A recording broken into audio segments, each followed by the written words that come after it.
Here's a fun question from Sebastian in Germany. Sebastian asks, we still have old content in the index. We block them via robots.txt, use 404, and delete them via Webmaster Tools, but Google still keeps it.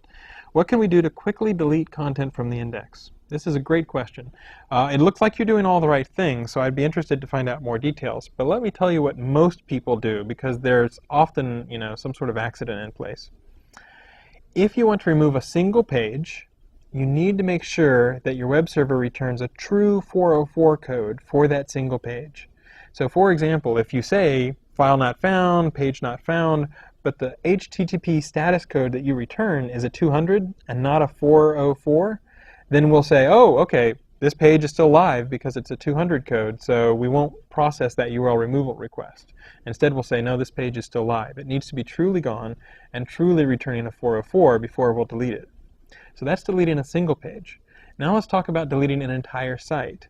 Because we might not be able to check every single page on the site, we require that if you want to remove the entire site, it needs to be blocked in robots.txt.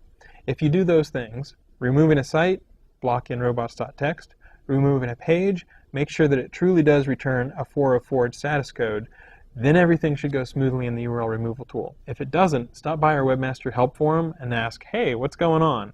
It's at google.com/webmasters. You can find the link there. And if you're returning the right status code and you've got it blocked in robots.txt, that's something we want to know if we're not removing your content quickly. Because if you don't want your content in Google's index, then we don't want to return it if you don't want it returned.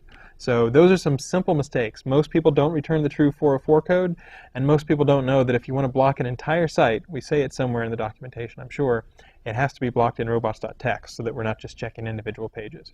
Those handle 90% of the cases where people say, I tried to remove things and it didn't really disappear. So check out those two factors.